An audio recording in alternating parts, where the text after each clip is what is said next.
Isa nga sa mga rason kung bakit natatagalan ng ating production ay ang pagro-road test. Bakit nga ba mahalaga ito? Kasi dito natin malalaman kung talagang maganda at smooth ang kanyang takbo. Para naman pagdating kay client ay maganda ang performance nito. At isa rin sa ating mga tinitest ay ang kanya mga nire-request. Kagaya nitong isang unit natin, nag-request siya ng mga underlight seats. So lahat yan tinitest natin bago i-turn over sa kanila kung ito ay working. So sa gabi talaga kami nagte-test ng mga ilaw para naman makita.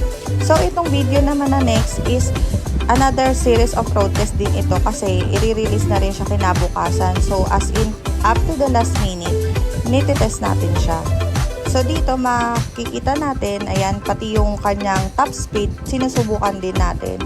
Pero dahil nga dito sa atin ay may speed limit lang, so kung ano lang din yung kaya niya, for the meantime, yan din yung sinusubukan natin para rin marinig natin kung okay at smooth na rin ba talaga yung takbo niya. Tapos, bago natin ito i-release, ayan, pinapalinis muna natin. So, hindi tayo nagta-turn over na maduming sasakyan. So, makikita nyo, ayan, talagang dinidetail din natin yung kanyang pag-washing. And then, hanggang sa loob yan. Tapos, saka natin yan ito-turn over sa kliyente. At heto na nga yung ating finished product. So, makikita nyo, sinushoot natin yan para naman makita pa rin ng kliyente na all working ito.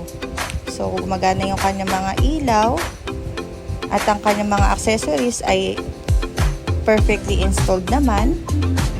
So, ayan. Ito nga pala ay DA17V 4x4 Tiptronic fully loaded setup. Ang fully loaded setup natin ay merong mga steel bumper sa front and sa rear, steel ladder at saka heavy duty roof rack carrier. Tapos meron din tayong dashcam, OBD monitor and 9-inch Android touchscreen with reverse camera. Tiptronic to siya ha, uulitin ko. So ang Tiptronic is automatic and manual transmission. Meron na rin itong upholstery and then mga stainless accessories din sa kanyang door pillars.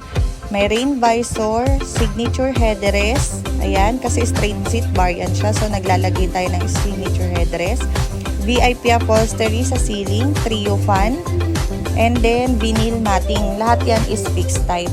Meron din tayong stainless step board, Grandia tail lights. Yung Grandia is add-ons niya. Tsaka itong muffler. Meron din tayong sofa back seat na kasama dito, pero dahil ito ay may backrest, nag-add-ons yan si client. And then, nagpalagay din siya ng another trio fan sa kanyang third row seat, so another add-ons ni client yun. So, pwede kayo mag-mix and match and mag-add-ons pa, bukod dun sa mga kasama sa ating packages. Meron na rin itong mga door pads, and of course, yung design sa kanya upholstery, sa kanya galing yan. So, pwede kayo magpagaya ng mga design. Meron din siyang stainless gas tank cover and fender flare na pina-add. And of course, naka-brand new mugs and tires na rin ito siya. So, sa mga gusto magpa-order, made to order basis tayo, PM lang kayo sa ating mga official Facebook page. Yun lang!